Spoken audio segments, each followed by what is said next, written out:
playing somewhere. No. Oh no. There you go. There you go. Hello, and welcome to a very casual stream where we're going to talk about one of my favorite things, which is story structure. Specifically, we're going to talk about this bad boy, which is Save the Cat writes a young adult novel. Not to be confused with its older sibling, I guess, which is just Save the Cat writes a novel. I have that one somewhere, but I can't show it. Okay, because I kind of want to talk about a little comparison too at some point, so that's fun. Ooh, if you want, I also did read the script writing one initially. I did not do that emotional labor, but we can also talk about that at some point if you want. There's not much to say, but yeah. Yeah. So yeah, why don't you tell Mars and Katie who you are? Mars and Katie, and that's it. That's I'm it. sure more people are showing up. Hi, I'm Malin. I am trying very hard.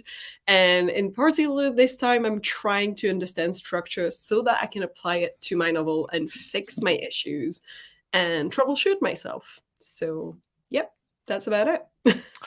And do you want to talk a little bit about your what's this accent? Do you want to talk a little bit about your project and what the troubleshooting entails for Yes. you? What is your problems? Well, so I've got three main projects at the moment, I would say. The Art of Summoning Demons is sort of like in the query trenches, / I might go back to revise some things because of the book. So actually it did serve a purpose. Wow. The second project I've got, Lockhart and Beckett, which I still call in my head Project Rose, is an urban fantasy set in London, very NCIS meets supernatural type of creatures, I want to say. Honestly, a vibe. I'm terrible at pitching my projects. I need to know it by heart, otherwise Well, you the could spot. use this because this has a section Exactly. about pitching, which we're going to touch Exactly, on which later. actually I was thinking about that as well. And then the third one, the one that is currently the one that needs the most work, is Space Princess Project. It's a sci-fi, space opera, actiony romance type of book. And I would say 70% in the zero draft. Okay. I've got 68,000 words, and Big slay. I should at some point put a stop, put a cap, a limit.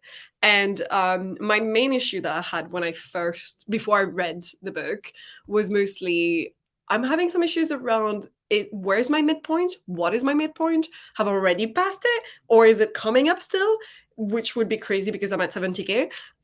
So this was sort of my main issue that I was hoping. Wow, if your midpoint hasn't happened at 70K, then bestie, we need to talk. And we're going to talk. We're going to talk about Save the Cat writes a YA novel. Yeah. But I think it's because the midpoint is meant to be such a big change that I was just has it already happened? And then when I read through some of her examples, it clarified some things for me. So it was helpful. Okay.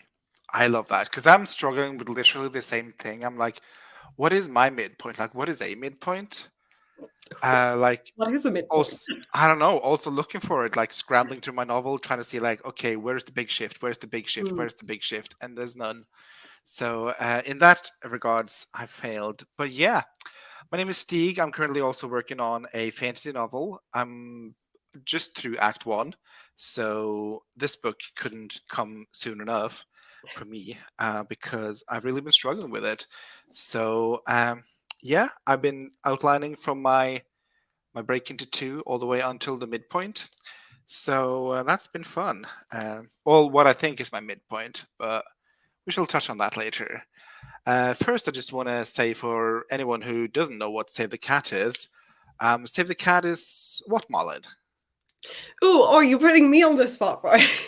I did send you some questions to prepare that you didn't prepare, so... You sent them to me at lunchtime during a work day, and I finished at 6 on the dot, and we started at 6 on the dot. I'm just going to say this. Yeah, but I can go through it, though. No, I don't mind. It's I do know what it is. I'm not completely... I haven't not read the book. I promise I did read it. The original Save the Cat was written for script writing, from what I know. And it was meant to sort of go through what is a main structure that sort of all movies follow. What is a basic story structure that seems to be universal in storytelling, basically.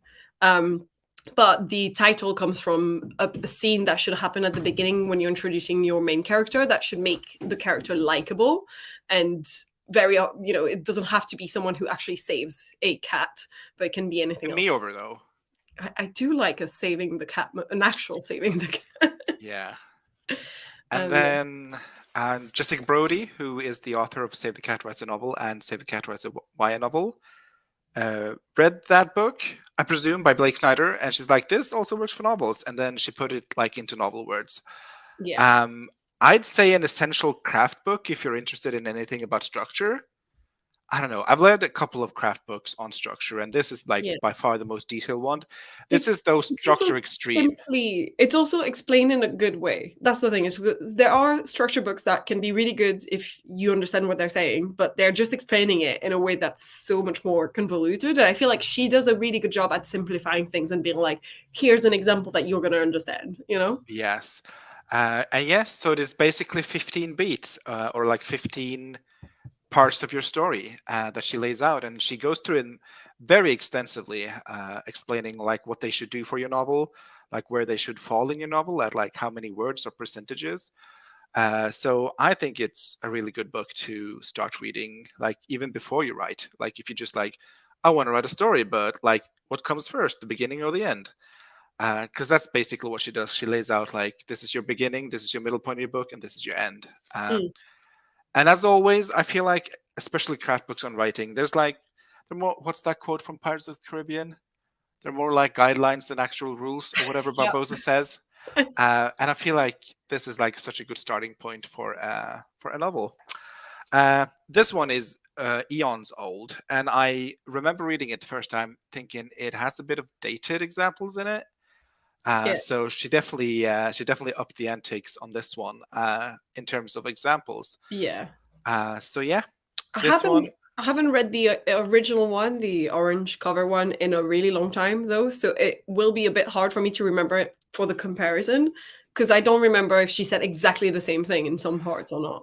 I went back and Did you? the first couple of chapters are they're not similar phrasing wise. So she did like change up everything, Mm. but it does say the same. She does lay out, you know, the big shard of the hero, what makes a good Yeah. hero, and then she goes also into detail in this one through all the beats, like laying it out. So the first couple of chapters are similar, like you get the same content, but she phrased it differently. Because I was What like, about all of did, the genres? You know, like the rites of passage, buddy love, institutionalized, etc. I can't remember if she goes um, through these. I have heard them before, so I think she must have said something about it. She does say something about the mother genres. Why done it? Rites of passage, institutionalized superhero dude with a problem, full triumphant buddy love, out of the bottle, and golden fleece and monster in the house. Hmm. So she does like I don't want to say regurgitate because I think this is like a lot clearer than this one, Yeah, and also the it's been a bit updated in terms of the the comparison examples. the novels to use. Yeah. But yeah, that's basically Save the Cat, and I really like it. So yeah, you said yeah because you hadn't read this for a while. Yeah, it's been a little while since I've read it. And also, I remember the mention of the different genres, like the, is it 10, I think, different genres Yeah, of novels. But I don't remember whether she went into detail like she did in this one, where she tells you all the ingredients that are essential to this specific one or this specific one. Um, this yeah. one goes way much in more into detail about that Yeah. because she like lists yeah like ingredients I think she calls it and Yeah. like why you should focus on this and this thing if you're writing a institutionalized novel compared to like a golden fleece, which Yeah. is definitely helpful. Yeah. But it was a lot of the same content. Yeah. Let's see. Save the Cat YA is like a cleaner, more revised version of the OG, at least the explaining of the beats. Um, yeah, I feel like if you have this one, or if like You if don't you want need to the get other one. this one, you don't need the first one. I didn't think for 1 second, oh, you can't use this because you're not writing a young adult novel. You know, like I'm writing mostly adult, and my first book is new adult, I would call it, and that works for it. And even my sci-fi, which I think is very adult, that would work for it. So I think in terms of calling it Save the Cat Writes a Young Adult Novel, it's, A marketing ploy. dare I say, money grab? I don't know. Shit, Um, you know what? Good for her. Grab that money. I You mean, know, go yeah, for it. to no fault of Jessica Brody is trying to sell a book, but I do feel like you could remove the young adult novel and it would still be a perfectly fine book. The main difference and the main thing is that all the examples are young adult Yes. novels only. But Yeah. even through some of the young adult novels, I've heard before, correct me if I'm wrong because you've read it and I have not, that Six of Crows, for instance, is more of a new adult vibe with young adult age characters, but they shouldn't be that young. So, Yeah. Yeah. Yeah. Yeah. yeah. Yeah. So I think if you have read Save the Cat, but you haven't bought it, this is worth getting Yeah. because you get a little bit extra here, which we're going to talk about later in terms of the last chapters. But Mm. you don't need both, Yeah. unless you want them, which I did. So yeah, I And don't I regret buying it. personally, I'm going to refer more to this one than I am to the old one. Yeah, I think this is basically just an updated version of the first one. Yeah. What's great about this one is that it had some pitching stuff, which the Mm. first one also had, but I felt like this one was more like extensive on that bit. Yeah. And also it had some stuff on series and how to like customize a beat Series sheet for a and series. multiple POVs, very useful to me as well, both of those. I'm writing a standalone single point of view, so I was indifferent, but I was intrigued. I prepared some questions. We did touch a little bit about everything I felt about this book, but I feel like we should probably go some more in depth. So, first, the good stuff. Like, what was your favorite part, Malin? Ooh. My favorite part was probably the part on the multiple POVs because being right now in my first time writing a multiple POV, it was nice to have that sort of like support from reading the book at the same time. But like, okay, I think I'm doing okay. And her just explaining into detail some of those multiple beat sheets, etc. So that's probably my favorite part, just in terms of what's new in it and what's been updated. Overall, the I like the book. I like going through the structure, but I went through it quite slowly because I was typing notes like I was in school type of notes, just so I can refer to this instead of going through the book every single time again. Yeah, that's fair. Um, I think the same goes for me. I really like the stuff about identifying your genre. Like Yeah, she touched on it in the well, she didn't touch on it. She had a lot of chapters on it, yeah, but I feel like this was a lot more in depth than the first novel. And yeah, also the kind of looking for the patterns and like specifically what makes a Monster House book a Monster House book. yeah. All Like, the little ingredient stuff. I like that, yeah, I like and that. detailed examples for each of those. Really good. She breaks it down. I Yeah, feel like this one breaks down a lot more extensively than the first one, which I really enjoyed. As yeah. someone And who I needs to be spoon fed, yeah, I don't know about you or anyone in the comments, but I'm very much I need to read those examples to remember what you were talking about because otherwise it will come in one ear and go out the other. Like it's literally I'm just gonna forget immediately. Well, if I have a yeah, full-on example, I feel like that's a lot more memorable. yeah. Totally get what you're saying. I also really like the part that's like pretty similar to the first bit where she goes through all the beats and just Mm. explains them. And she also has a little section on like the five essential beats that I really, Yeah, really enjoy, which I think I'm going to yeah, try and implement into my own novel now because I'm really struggling on the midpoint. And if you read the book, midpoint is one of the five essential beats of a novel. it's pretty Uh, essential. yeah, We're so both struggling with it. midpoints are hard. I get why they Yeah, call it the muddy middle. yeah. Yeah, I'm glad you solved your problem, but I'm still into the I fickle mean, bits of mine. I've solved it in my head. I haven't started the process of actually solving it on paper yet, but we'll That's get to fair. that. That's fair. Yeah, Mars says, I was going to ask what about makes it specifically YA? And just the examples, as we said, is what makes it YA compared to the other Yeah. novel. And I Also, think a lot more modern. it's the examples, and I would also say she tries to say specifically, not as in like the examples going through that book is YA or that book is YA, but just sometimes she'll go like, oh, if you're in a institutionalized no. What's good? Oh, a good example is when she goes through, for instance, she tells you introduce your character by going through home, play, and work. And then she does specify, like, when we say work for a YA book, that's likely going to be school or maybe university, things like that. When we say home, it might be their relationship with their parents, etc. So she does try to make it more YA in her descriptions, I guess.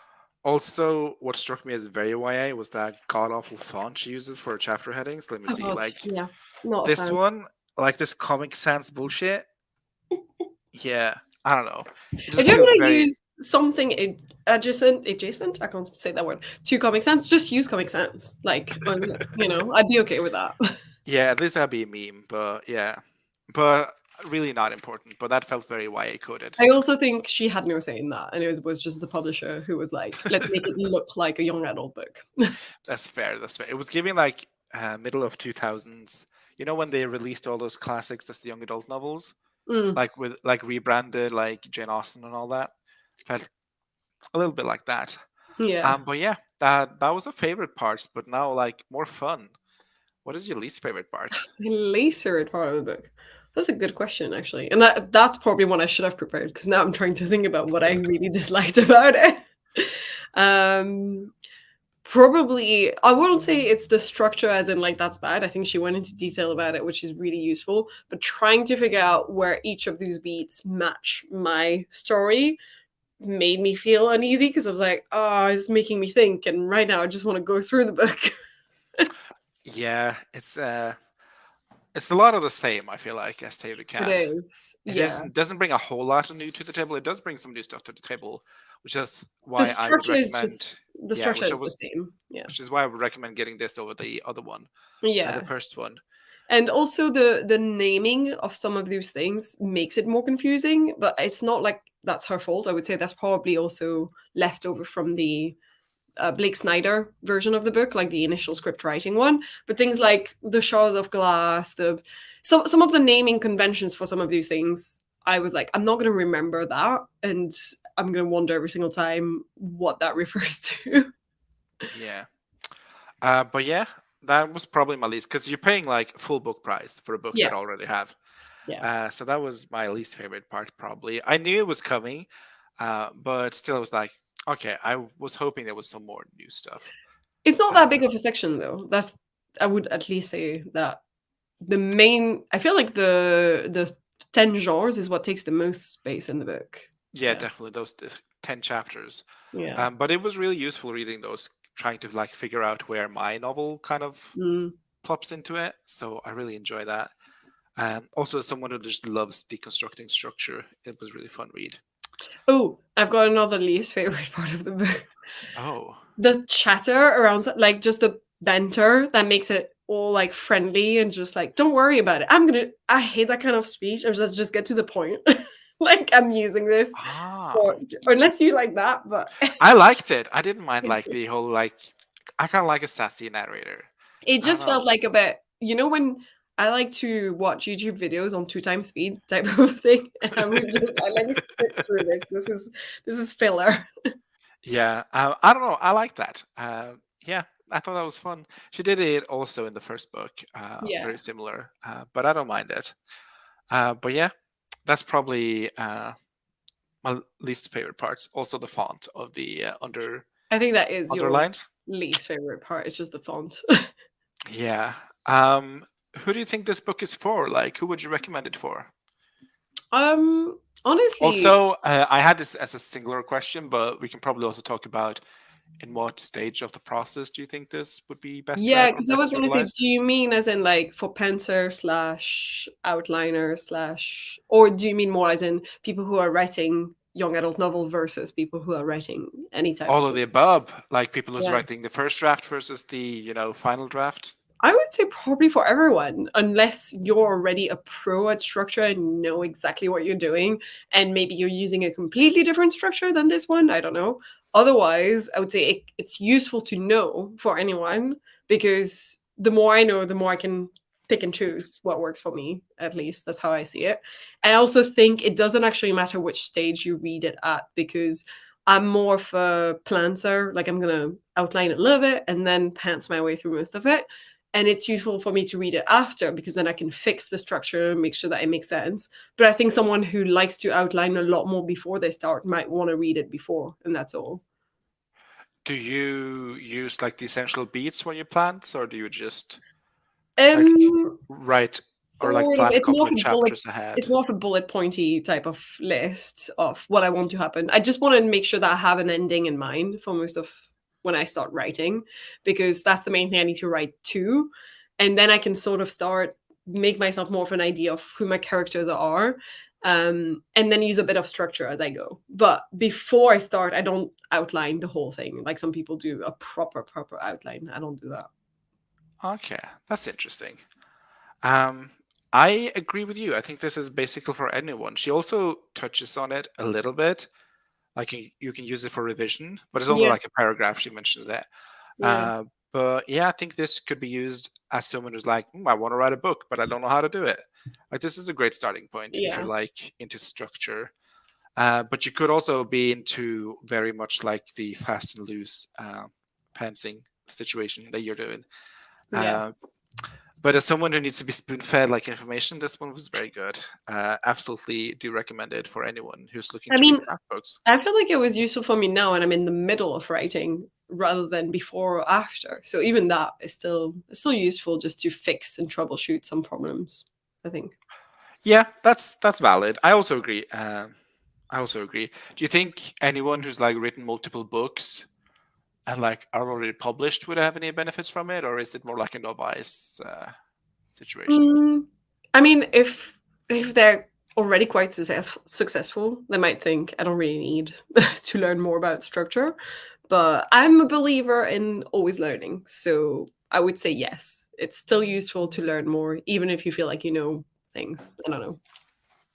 I agree with you. I think, well, it's kind of rudimentary in its like structure or like its outlining of structure. So I do feel like this would be best served to someone who like is kind of new or like is looking to Mm. get into writing. But It is I'm that, also yeah.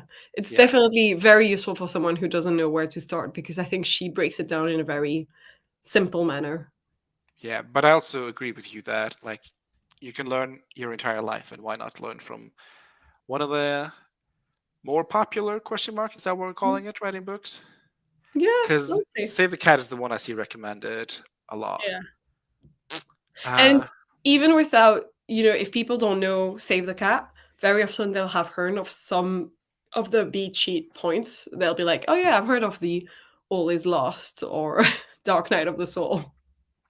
because that's like before I read the first one, that's one of the things I kind of like registered first, like, oh, I've heard about like the All Is Lost moment, but I never knew it was from Yeah, this.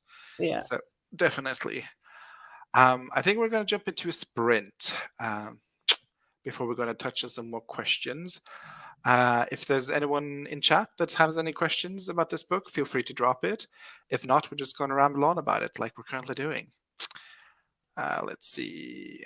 We're gonna, I think you do a 25-minute timer. This gorgeous mushroom timer from Laura. Perfect. Um, Autumnal. very autumnal. Yes, I wasn't originally going to do sprints, but I gotta finish my novel. I'm so sorry, Catherine. I'm so sorry. Uh, you can nap. I'll call you in 25 minutes, Kitty, so you don't have to do this.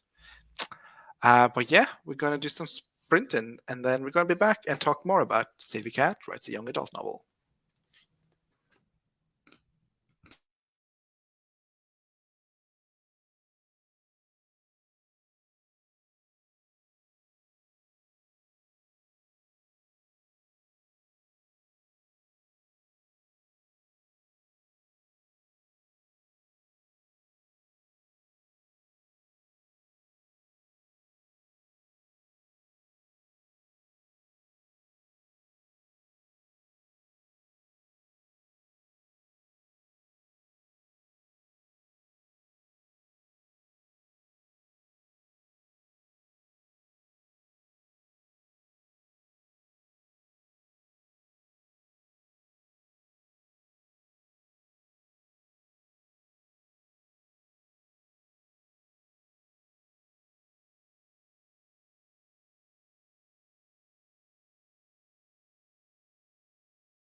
I just love the sound of rain.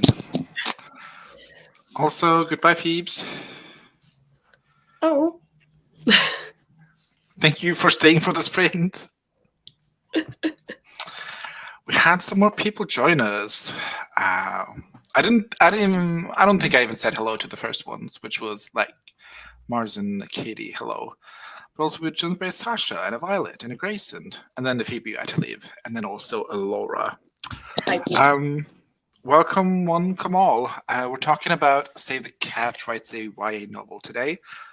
If you read it, if you have any questions or if you have any opinions, I'd love to hear them. I love opinions. But right now, me and Malin are currently giving our opinions on it. Especially the opinions are controversial. Please give us all the controversial I opinions. love some controversy. There was one comment made by Mars. There. They said midpoints are tricky. I often don't know where my midpoint is until I finish the first draft, and then I gotta shift things around to fix the flow. Is that like kind of how you work if you write without structures only, or do you keep structure in mind when you write? So I feel like I've touched upon this before in previous streams with you, but essentially, normally I do have a little bit more of an idea of my midpoint. I think because although I've not really used Save the Cat that much, I've used the plot embryo. And the plot embryo is essentially the same as the story circle, if other people know it under that name, but it follows the hero's journey. That's what it is. And all of those structures are extremely similar. Whatever people say, they're all the same. They're just all really similar.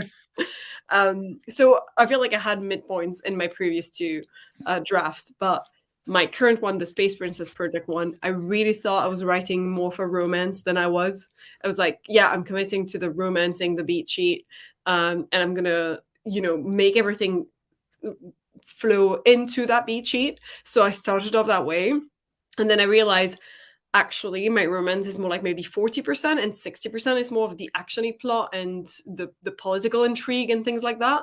And now I feel like I didn't start from the proper footing. Like I needed Save the Cat to sort of fix my main plot structure because I have a midpoint in the love story. I don't have a midpoint in what's going on outside of the love story, if that makes sense.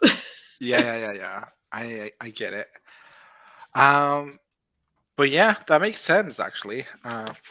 So Mars, if you're still here, do you go like back and chop and place your novel into different boxes? Uh, like in the say the cat universe or terminology or whatever you want to call it? I'd be interested to know because I kind of work the other way. I just excruciatingly detail outline everything. Yeah. But then I don't write the book either, so maybe that's my flaw. Maybe I It's should be more a headline writer. It's too bad Phoebe's left already because I'm pretty sure she does a similar thing where, at least recently, when she reworked on her book, she went through a whole really long outline, like proper outline of it, right? And now she's going back to actually write it. But it's essentially so detailed, like it's a lot of words, the outline. Yeah, she talked about it in one of the streams that was on her channel, and yeah, it sounded like because she was picking apart like a bunch of stories and then studying them, so it was a lot Yeah. of work. And I do feel like one of the things I'm going to try and take away from the book is from now on, I'm going to try to look at some of the books I have read and remember vividly enough and see where they fit, like what genre they're in or what they call the 10 genre slash filters, right?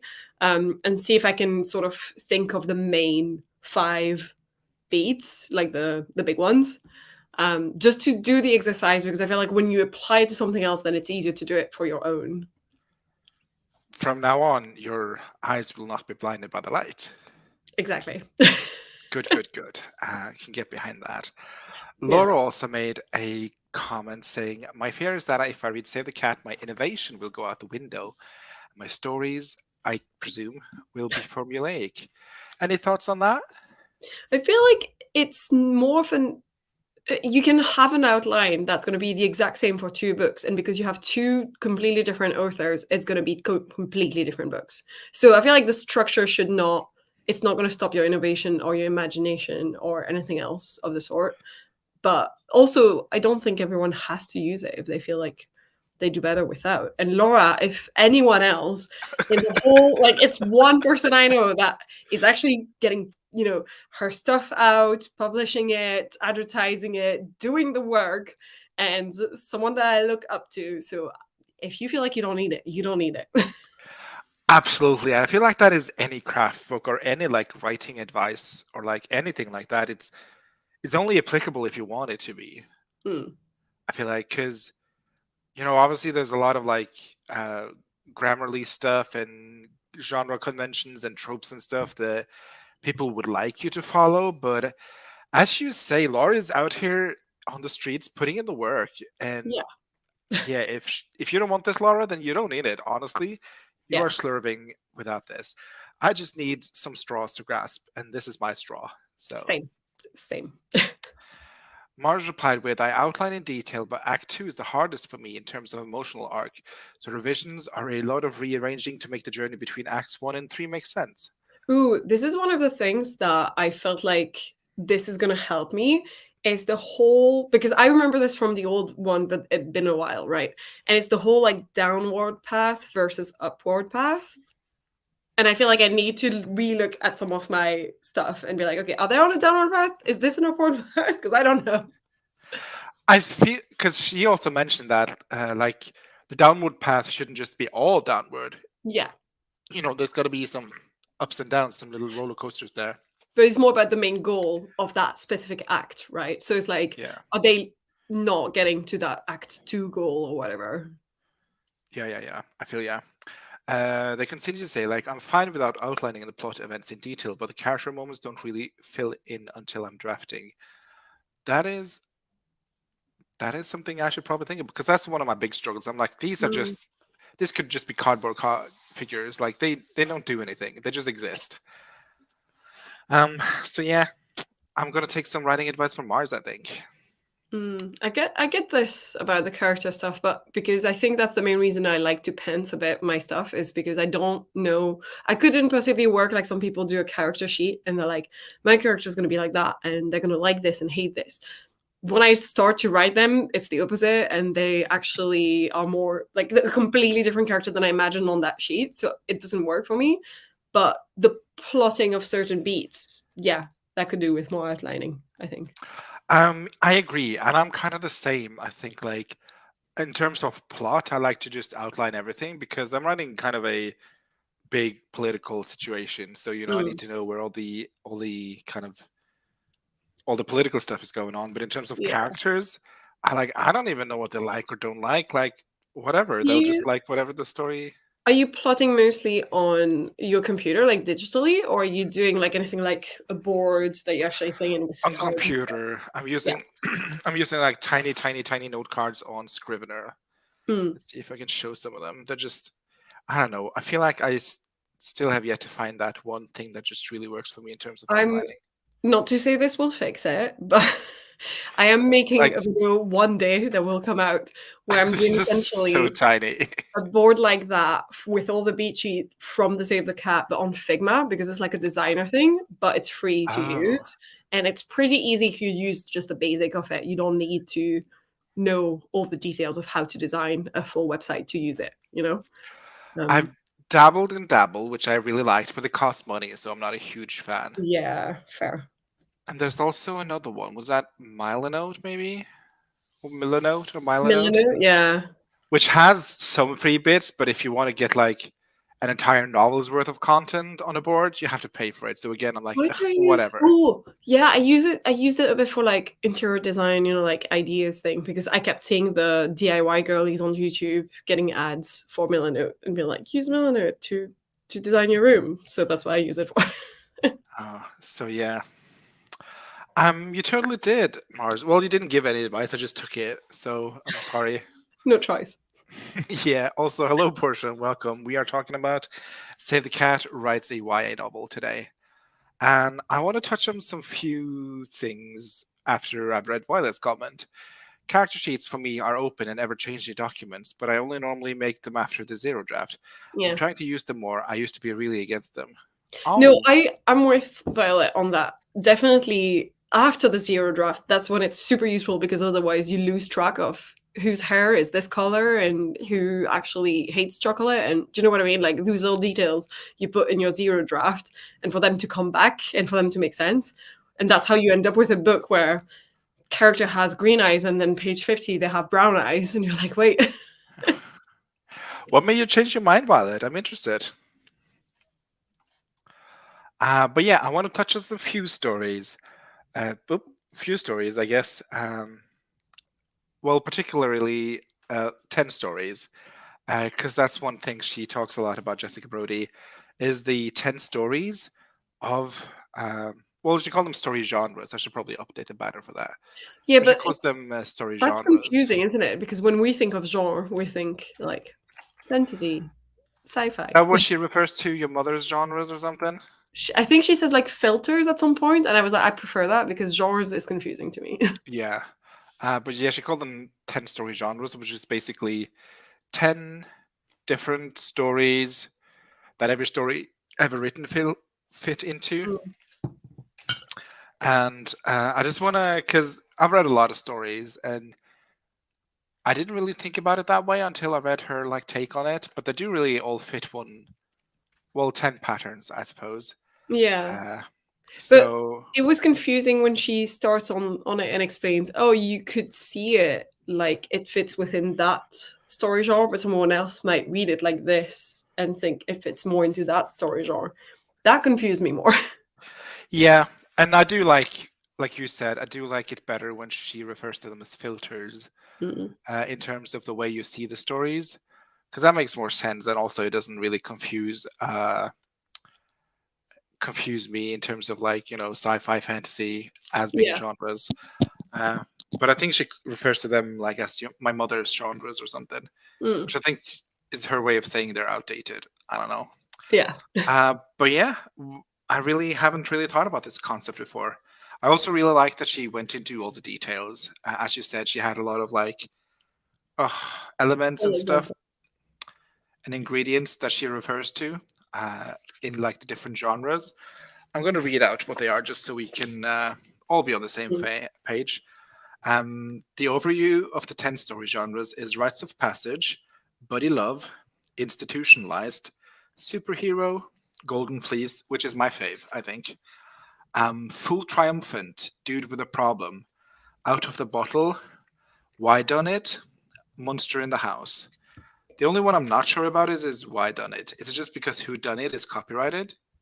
I think she said that it's because she's more like, oh, a whodunit is like your main mystery is who's the perpetrator, but the main mystery that it should be about is their motivation for doing the crime. Ah, that makes sense. But Because that's it. I read through that. I was like, it's called Who Done It, or just what's that called? The Mandela effect. I was thinking I was suffering from the Mandela effect because I'm like, Yeah. I was pretty sure it's a Who Done It, but it makes sense. But yeah, those are the 10 story genres, and it's basically Did you figure out which one your story fits in, the one you're currently writing? like you, or like she says, she calls it genre bleeding, I think, Mm, where depending on what element of your story you look at, it can fit different things. yeah. Because it's a dude with a problem, but it's also a golden fleas, and it's also a rite of passage. So I don't know. I didn't Yeah. really that didn't really solidify my story. Well, maybe that's what I need to solidify I in like the terms of golden fleece one as well. Yeah. That sounds like a fun one. yeah. Road Also, trip. I'm not sure. Like I just imagine a golden fleece sweater is what I imagine, and I'm not Yeah, sure why. this is where again with the naming conventions I'm like, this isn't helpful to me. If she just called it the road trip, I'd be like, yeah, I know this is a story where you're gonna have mostly a road trip. Like, I get Yeah, it. but yeah, the golden fleas. I don't know. I don't know why it's Mm. called that. Oh, And she she said, doesn't. I think it's about the Jason and the Argonaut thing, and they're looking for a thing literally called the golden fleece in that Oh, old story. And so it's based around that because the idea is like it's about a dude who's like bringing a group of friends and going on an adventure to find this one item. So that's why I it was must named. skip that part. I did skim a lot of these. Yeah. Because I already read them in the first one, so I'm like, it's the Mm, same thing. Because all the beats was basically the same thing, so I just kind yeah. of wanted to get to the new stuff first. And the new stuff being specifically The serious stuff. Did you find it helpful? Yes and no, because I mean, like, it's sort of. I thought it was a bit basic. I didn't think it was anything I didn't already know. Is what I mean. That was my main complaint about, like, because the serious stuff was really the selling point of the book. That and Yeah, like how you can customize the beat sheet to fit like multiple points of view in yeah, that. But I felt like the serious stuff, it was really basic. It was like, oh, if you're writing a duology, midpoint should be the end of book one. And I'm like, girl, we've been new. I don't know. yeah. The fact that she just goes through so literally all the numbers of books you could have in a series, and then just for each goes like, well, if it's 3 books, it's pretty easy, act 1, 2, and 3, or whatever it is. And then if it's 4 books, it's act 1, then act 2A, then act 2B, and then act 3. It's like, yeah, I could have guessed that. That's pretty, yeah. Yeah, that, yeah, that was, as you said, pretty basic. I did like the way she structured it though, because it made it kind of very like easy. Yeah. I'm like, it's a very And easy diagram to follow in terms And of once like, again, I did like the example. I think she gives like the Hunger Games example for one of the books. yeah, which I thought was a really good Um, example to choose. and Also, she did a lot of yeah, Six of Crows and King of Scar. Nope, yeah. Cookie And Kingdom. Children of Blood and Bone, I think, is another one that she goes through. Yeah, Yeah, yeah, and then she went in detail through her own trilogy to explain yes. like Which what all the I'm not beats gonna lie, that's probably the part I skipped the most. what the ending chapter. It was towards the end, and also the premise was absolutely not interesting to me. Like, I'm sure it's a book for someone. It's just when I read it, I was like, that is not a book for me. I don't actually want to read it. Maybe because I am, half French, so I do not give a fuck about the French Revolution because I've learned all about it in school and I don't care anymore. You lived through it. No, and I'm happy I didn't. But Yeah, I don't think I would thrive during the French I'm Revolution. not. I'm not a Les Mis fan, and I'm sure there's plenty out there because I have a few friends who are huge fans of Les Mis, but it's not my vibe. I love like, was that the French Revolution though? Yeah, it's set. It's set on the background of the French. No, is it not? It is, I right? thought it was like one of them earlier ones. Am I thinking of another book? I might be thinking of another book Les then. Mis is about a revolution in France, but I don't think it was about the French Revolution. Let me just Oh, maybe not then. fact check this before I lie to you. Yeah, no, I mean, Les I should have fact Mis, checked it before I said anything. what revolution? I only know because I've actually played in this. I think the conclusion, people who are watching the stream, is don't listen to anything we're saying with certainty because we actually are not certain. Yeah, not professionals at all. Les Mis is actually set 43 years after the French Revolution took place during an Oh, uprising known as the June Rebellion. Yeah, okay. the more you know. The more you know. Uh, but yeah, anyway, how is that relevant to the current? Oh, because you don't care about the French Revolution. That's why. Yeah. And I agree with you. It's been, I don't know. I also skipped a lot of that chapter. I was like, I saw the graph she did with like the covers, and I'm like, okay, I get the gist of it. And then I just flipped Yeah. Yeah. to the little end chapter, And I think also which it's the point where you go like, oh, this is a bit basic, and so you just sort of skip most of it because you're like, I get what you're saying here. So yeah. I also want to touch a little bit on a section she had called "Selling Your Novel." yeah. Um, don't remember. Are you yeah? Because you said earlier you were in the querying trenches, or like on the precipice uh, of the Yeah, so querying trenches. she goes through the pitch, the log line, and the short synopsis. Yeah. Did you think like did it? I don't think it was anything new that I didn't know because I had found some strong advice before when I first went around trying to figure out how to write a synopsis, how to write a pitch and everything. But I think it's really useful that she put it in the book so that if you're currently writing a book, you have everything in one place. So I'm not mad at it. And Basically. that's one of my favorite things I think about the book. We talked about our favorite things earlier, but like I think when you get it, you should read it like page to page, and Yeah, then this is a really awesome like reference work. yeah, I feel like if you are one of those people who like to have something on hand to like look it up, this one is absolutely amazing because you're like, oh, what was the midpoint again? Like, and then you got it. Literally, do you mind if I very quickly share my screen to show Share away. how do I share my screen again? Share Um, screen, the proper one. Window, yeah, that's the one. Is this working? share, and then I have to pull it up. Yeah. So Oh, look ignore at the. Oh, this. this looks so pretty though. This is literally so they're all like obviously this is on my Notion, but essentially, and then you go Wow, through. she took notes. Yeah, this is what I'm saying when I was like, I was a student. I was like full on, Dang. and I I took my made time to. hasty scribbles on my notepad when I went through it. So, like, I can also share this this. is So if you want me to share it, this is the difference between me and Malin. I have 5 handwritten pages in my notebook, and she has this beautiful uh, notions. Was that what you used? yeah, it's on Notion. Yeah. So this is all Yeah. of my little notes, and this is where I was like, "Huh, your series B cheat is just book one, act one, book two, act two." It was very rudimentary. Yeah, I literally. agree, Mars. Very impressive note setup. But you've been sharing a lot of things in our Discord, in the Troublemaker Discord, like where you show your like long time plan for authorhood, like, and it's Yeah. all so freaking aesthetic. I mean, I am a graphic designer by day. I will say this. If, you know, it would be so Graphic design sad if is you your wanted, passion. like, if you told me it was ugly, I would be really worried about my daytime Oh job. no, it looks real pretty. Thank you so much. But yeah, so I literally went through all of the notes, you know, like how to identify your genre and all that. Because I want to go back to this as a reference rather than to go back through Look the up the whole book. novel. Yeah. I think that's a very valid way of going about it. Wish I was as organized as you, but as I said, I have 5 handwritten pages in my notebook, so I don't know if I'll ever reference them. But yeah, I thought I was thought the selling part was very also rudimentary, and I know what you're paying for is like say the cat beat sheet and all that jazz and the 10 genres, but I was really hoping that the last chapters, Would particularly have about selling more. and series, had a bit more to it because I I think felt more the one chapter she did the most in that was new is the POV one, I would say. Um, yeah, and I it's the also think only that was one. like the best of the new stuff. So, Yeah, exactly.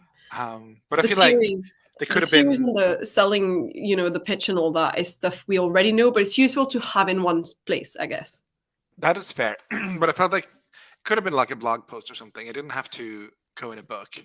Yeah. Um, but yeah, that's my thoughts on selling your novel. I think she had some.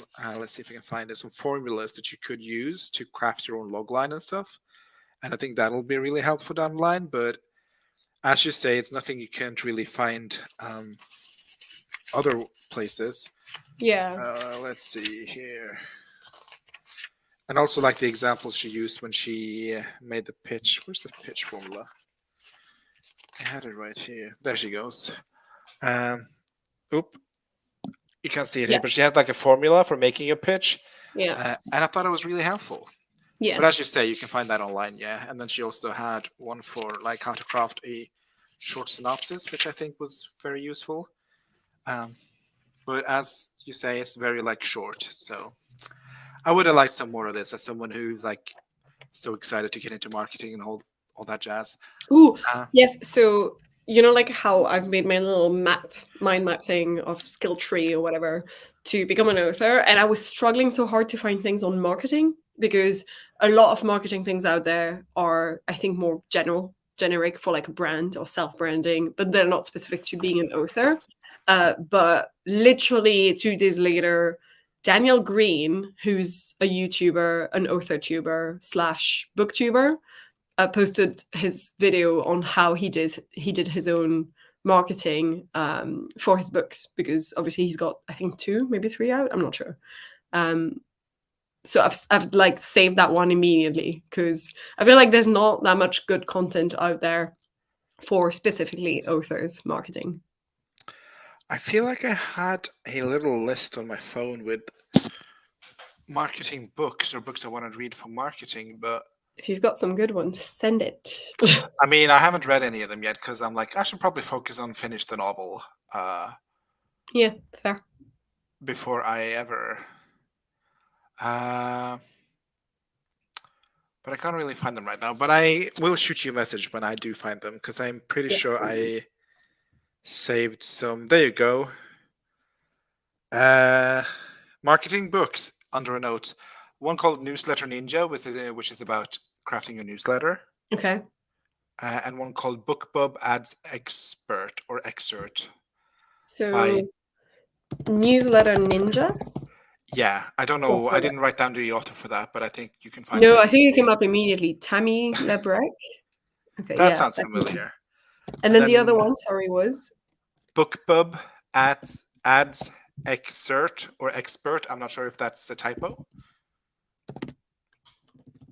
uh, BookBub Ads Expert example. I There you found it. go. A marketing David guide to Gogren. author discovery. Yeah, got it. Yeah, those are Cool. the two books I've written down for marketing. If you were interested. Perfect. Perfect. Yeah. I'm Also, putting there's a them in bunch there. of Jenna Moresi has a bunch of Skillshare classes where she talks about marketing. So Yeah, also but recommend that. I'm trying to mix in like video content and like if I can find articles or like something in written form as well, because um, video content sometimes is a little bit more like quick and like just the very basics, because it's more about like what you need to know in this. You don't have like hour-long videos sometimes on those kind of topics. I don't know. Skillshare That's though, fair. maybe. Yeah, it's a bit. It's not lengthy, but it's very thorough in terms of. Yeah. She has one on building your author platform, and then Mm. one on releasing a book, like your book release and what should lead up to that.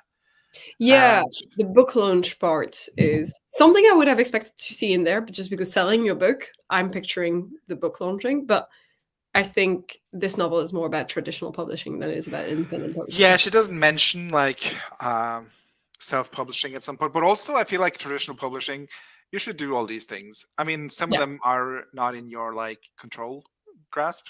Is that what it's called? Um, especially like launching a book, there's very limited. Like you don't decide if you get to do a pre-sales contest, Yeah. maybe, or stuff like that. But definitely check out those two classes by Yeah. Jenna Mercy. They're very thorough and um, very good. And like she's big on the self-publishing industry. She she's one of the biggest ones I feel like. So if anyone can give advice, I guess she has the acolytes. Nice. We're going to jump into another sprint, I think. Let's see what this one gives us. Ooh, 45. That's a bit much. You can always reduce it to the time you Yeah, want. I'm working on it. Your legs are ever so sharp. There you go. And I think we're gonna first answer this question from Grace, maybe. Do you think either of you will ever write a series? Huh. I am currently writing, well, as in like The Art of Summoning Demons to me is book one in a series. There's no way Oh. it's finished with just one book. And I think the second book I wrote, so Project Rose slash Lockhart and Beckett, in my head is also a series, but it's a little bit more. It feels more like a standalone if it needed to be, if that makes sense. Like it feels less like it has to become a series. That's one of the things I found fascinating. We're going to go into a sprint soon, but that's oh god, that's one of the things I found very fascinating. With like not fascinating, but I found it very useful in her series chapters where she wrote about like the static versus what was it, anthology and Yeah, the dynamic anthology and series. the I can't remember. Yeah, I can check my dynamic notes. dynamic series, I think she called it. Yeah, so static series, anthology series, and dynamic series. These are the three Yeah. ones. Yeah. And then she talked about how you can mix them, especially in terms of like Lee Bardugo with Shadow and Bones trilogy, which is like a static series. Is that what you call it? Yeah, Um, not dynamic series. I feel like. that's a dynamic series. So the ones that she talks about where you need like a multiple beat sheet and one for the overarching story is the dynamic one.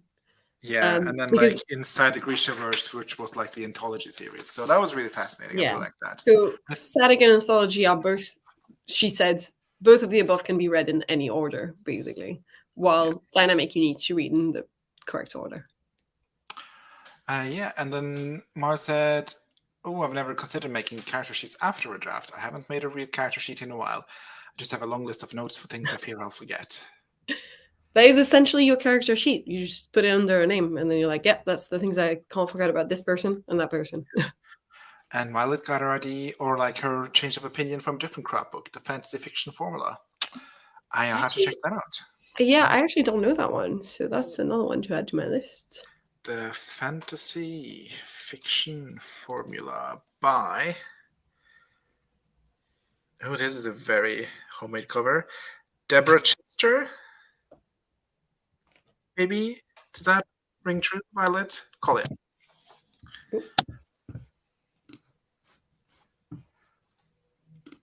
But yeah, with that, we're going to go into a new sprint, 30 minutes, and then we're going to give some closing thoughts, I think, and that'll be that. Cool. See you in 30. See you in 30.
So soothing. Honestly, the sound of rain just it hits right. Yeah.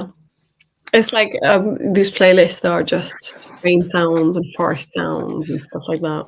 Very calming. One of my favorite things is Hosier songs, but it's like that meme of like you're in the grave, but Hosier is playing in the church next door, or like you're sitting in your Porsche and it's raining outside, but Hosier is playing on a record player in another room, like those I types of don't even situations. think I've seen that meme. Oh, I don't know if it's a meme, but it's like a genre of like edits, I guess.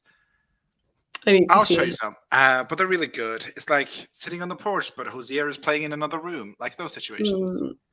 Yeah, it's really good, and it's really just like it trickles my brain, and I like it. But how was that sprint for you?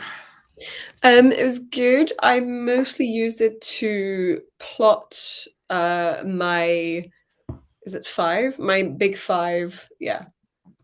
Beat sheet elements, so the catalyst and everything, into the beat sheet that I prepared on Figma with just Orion's point of view, so like the female character that I've got in the Space Princess project. So I'm trying to figure out. I think now I know what my midpoint is, but I Ooh, haven't written my break into three yet, so I have not figured that one out yet. And I think in order to find it, I need to first go back to what's my character wants and needs and stuff like that before I know what her what's break into three. their what's that phrase she uses? Shot of glass or something? Yes, yes. Just to be sure that I've got the correct, like I'm going in the right direction, basically. That sounds like a very good plan. How Yeah, is I got yours? got 196 words. Nice. It's just I realized that I've been slacking all because I've been all month. I've been like, yeah, I only have to write one chapter this month, so I can make it to make my goal for the quarter. And I'm like, oh, it's the 25th, and I'm still like 2,000 words away, and like TikTok goes the clock again. So I actually have to write now. But it's the last chapter of Act One, and it's just I don't know. She's not giving today, but it's fine. I mean, again, progress is progress. And maybe it's not giving today, but tomorrow you look at it again, you go like, I know exactly what it needs. So Yeah, how do you find like working on like overarching story stuff in the middle of writing a draft? what How do does you that mean work? by when you're saying overarching stories, you mean Like, because you're plotting your big five beats for your mm, characters, and you're like in the middle of draft, and yeah. Well, to be honest, I haven't touched the draft in like 2 months now. I guess the break I had was a bit forced because it sort of happened when I moved house, and then I was just like, I and can't. then you got married, Yeah, and then so you I got a like. dog. Well, before this, but I mean, that was before that, but yeah, I it's just been a reached a busy point year for where I Malin. was like, I can't plot. I could just write if it was just writing, but I met like a wall, and I was like, in order to go past that wall, I need to do a bit of plotting, a bit of structuring, and I can't do that right now because I don't have the brain space for it, like the mind space for it. So I just left it to the side, and I feel like that break was maybe good because now that I looked at Save the Cat structure, I feel like I have a bit more of a recoil, like a little bit more of a step back to look at, everything. So it made it easier than if I was in the middle of writing still, I feel like. And I love that journey for you. Very excited to see where Project Space Princess goes because I don't know, she sounds fun. Yeah, it's been fun to write actually. So I'm hoping that this will be a potentially self-pubbed one. I just feel like it leans itself more to self-publishing. And I do want to become a hybrid author anyway, so why not? As per your vision board. Yeah, that's for my vision board. So I love that for you. Yeah, I don't know. I just I'm thinking about doing something silly like signing up for Nano to write 50,000 words in November, which I hasn't done in 10 years or so. I just feel like Um, 50K is a lot with a full-time job, at least for me. I yeah, it's a lot when I don't work for me. I do work a full time job, but I don't know. I kind it, of want to. Oh, but do I want to set myself up for failure though? that's the thing is I think I was considering doing maybe like a short story or a novella or something like that, or just like setting myself up for a goal of like 30K, but not 50K. And then that way I can participate and be, in that sort of mood with everyone else, but just not do the full nano. Because I feel like I couldn't. Yeah, I did. Was that last year? Last June or something? Camp. Is Yeah. it July? Camp June? I think they have two. They have one in July and one in April, maybe? Okay, maybe. Question mark? And I did like what 27K or something, 31K or whatever. Pretty good. That's really good. Yeah, but I was on a writing retreat, so it made it easier. Still, you could Uh, do another writing retreat in November. I mean, fair, but I don't have time off in November to go on a writing retreat, so See, this is why I'm finally considering doing nano, and I've never done it before. Is I didn't manage to take all of my holidays this year. Crazy. Um, wow. and my one of my bosses needs to go to South Africa back to see his family in around Christmas. So because we're only three designers, if one of us goes and takes that week before Christmas, the other ones should be there in case. So I can't take the week before Christmas for once. That hasn't happened in years. So I found myself with a bunch of days I needed to like spend before I can't use them anymore. So I've got a few long weekends coming up in November that I'm like, okay, Sounds nice. I could do nano if I have that time off. And To be fair, I'm in the same situation. I have a bunch of like hours I need to take off work because after New Year's they just goes yeah, into a big old hole. exactly. They expire. So might as Yeah, well. which is silly because I still earn those hours. So Yeah. Yeah. maybe I And that's should the thing apply as well is for a I'm few in a days in very November. seasonal business and they don't really want people to take that much holiday during like winter time, like November. And then you're like, yeah, okay, but then if you don't let me take that time off next year, then I'm gonna have to take it now. So you're gonna have to deal with me not being there. So It's an either or situation. exactly. Yeah. But maybe I should do like a couple of long weekends too then for November. Yeah. Like the video you and was it you and Anna who did the writing retreat Yeah. one? Yes. I just want one of those working spaces in my town. It seemed so nice. So and I did the going to like a co-working space Co-working, yeah, one. that's yeah. And I did the version where I went to like a nice hotel somewhere in the middle of absolutely nowhere in a little village and just wrote there. And I've never written so much in that span of time before. Like Maybe that's what I need to do. it's also it helps to be alone because I live with a dog that needs, energy expense and obviously my husband no. So going away and just being alone meant that I was just like, okay, I can just focus on writing. There's nothing else to do. My main thing is that at home I'm so easily distracted. So like leaving the building Yeah. in general, just going to a library or a cafe is immensely helpful for me because I just you have to write or just stare at the wall. Yeah, and Uh, aren't you the one who likes to write in trains as well? Because I feel like someone. love Yes. trains. Love, love, love, love trains. Yes. And Uh, obviously I had a train journey to go to that place as well. So it was just like, okay, gotta oh. gotta write. There's nothing else to do. I did a train ride from London to Lincoln. No, yeah, Lincoln. It was like in the How Midlands. It's how like long is 4 hours, 3 hours or something. that's a good one. That's a good one. And I always book like the nice seat up front and like it's all the Yeah. tables. And I think I wrote like 4,000 words in like 3 hours. And it's Amazing. just, I don't know what it is about train rides, but they just inspired me. Well, every now and then when I'm on the train, I'm just like, oh, I'm on my laptop. I could just go and look at, no, wait, the internet is really shit here. I can't do that. I have to go back to write. It's like my brain keeps trying to do something else and then I have to go back to it. So it Yeah. works. Maybe I should just book like, I want to do is it London, Edinburgh train? Oh, the night one? Is that the one you're thinking of? Or just the regular 5 hours one?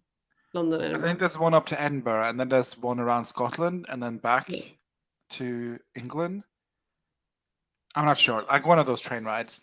Maybe I should just like book a holiday in England and just do the train all the way around the coast and then back to London and like just get a bunch of writing done. And that's my retreat.